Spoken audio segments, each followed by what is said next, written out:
السلام علیکم دوستو، آج کی ویڈیو میں ہم ایک ایسی عورت کے بارے میں بات کریں گے کہ جس نے نعوذ باللہ کہہ دیا کہ وہ پیغمبر ہے۔ تو بنا آپ کا کوئی بھی وقت ضائع کرتے ہوئے آج کی اس ویڈیو کو شروع کرتے ہیں۔ یہ خاتون جو کہ بعد میں طائب ہو کر دائرہ اسلام میں آ گئی تھی، اس خاتون کا نام سجا بنت حارث ہے۔ سجا بنت حارث کے حالات و واقعات کچھ اس طرح کے تھے۔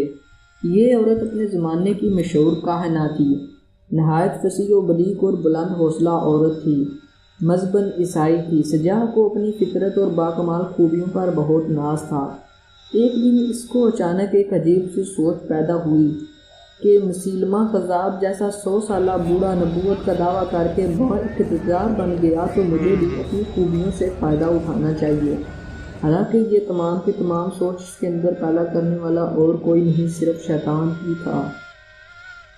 جیسے ہی اس نے پیارے پیغمبر حضرت محمد مصطفیٰ صلی اللہ علیہ وآلہ وسلم کی وصال کی خبر سنی تو دعوت نبوت کر دیا اور اپنے ارد گرد رہنے والوں کو کہہ دیا کہ اب میں نبی ہوں۔ چونکہ جناتی طاقت اور تحریر و تقریر کی فن پر اس کو عبور حاصل تھا، لہٰذا اس نے بہت جلد بنی تغلب اور بنی تقیم کے بڑے بڑے سرداروں کو اپنا ہم نوا بنا لیا۔ ملک بن حبیرہ، حنف بن قیس اور حارث بن بدر جیسے سردار بھی سجاہ کی سحر بیانی سے مرعوب ہو کر مرتد ہو گئے۔ جب سجاہ کی طاقت بڑھ گئی تو اس نے ایک رات تمام مرتدین اور سرداروں کو بلا کر یمن پر حملے کی تیاری کا حکم دیا۔ جب سجاہ کا لشکر یمن کی طرف روانہ ہوا، جہاں مسیلمہ کذاب پہلے سے اپنی جھوٹی نبوت کی دکان کھولے بیٹھا تھا، تو اس دوران حضرت سیدنا ابوبکر صدیق رضی اللہ تعالیٰ عنہ نے ایک لشکر سجاہ بنت حارث کی سرکوبی کے لیے بھی روانہ کر دیا۔ لشکر اسلام کے کچھ فاصلے آگے بڑھا تھا کہ معلوم ہوا کہ نبوت کے دو جھوٹے دعوے داروں کے درمیان تصادم ہونے جا رہا ہے۔ یہاں تصادم کا مطلب آپ سمجھتے ہی ہوں گے، جیسا کہ لڑائی۔ تو لشکر اسلام وہیں رک گیا۔ ادھر مسیلمہ کذاب کو جب سجاہ کے حملے کی خبر ملی تو وہ سخت پریشان ہوا، کیونکہ اس کو معلوم تھا کہ سجاہ بہت ہوشیار اور حوصلہ مند عورت ہے۔ اس لیے اس نے کمال ہوشیاری کا مظاہرہ کرتے ہوئے انتہائی قیمتی تحائف کے ساتھ سجاہ کو رستے میں ہی روک لیا اور اس سے ملاقات کی اور اسے اپنے جال میں پھنسا لیا، اور دونوں نے 3 دن تک مسیلمہ کذاب کے خیمے میں اپنی اپنی نبوت پر بحث و مباحثہ کے دوران داد و عیش کے دور گزارنے کے بعد نکاح کر لیا۔ جب 3 روز بعد سجاہ نے اپنی موافقین کو مسیلمہ کذاب کے نبی برحق ہونے اور نکاح کی خبر سنائی تو بڑے بڑے سردار بھی اس سے ناراض ہو گئے کہ ہم نے تو تمہارے مذہب کو سچ جانا تھا اور تمہیں نبی مانا تھا، اب بھلا ہم اس کو نبی کیسے مان سکتے ہیں؟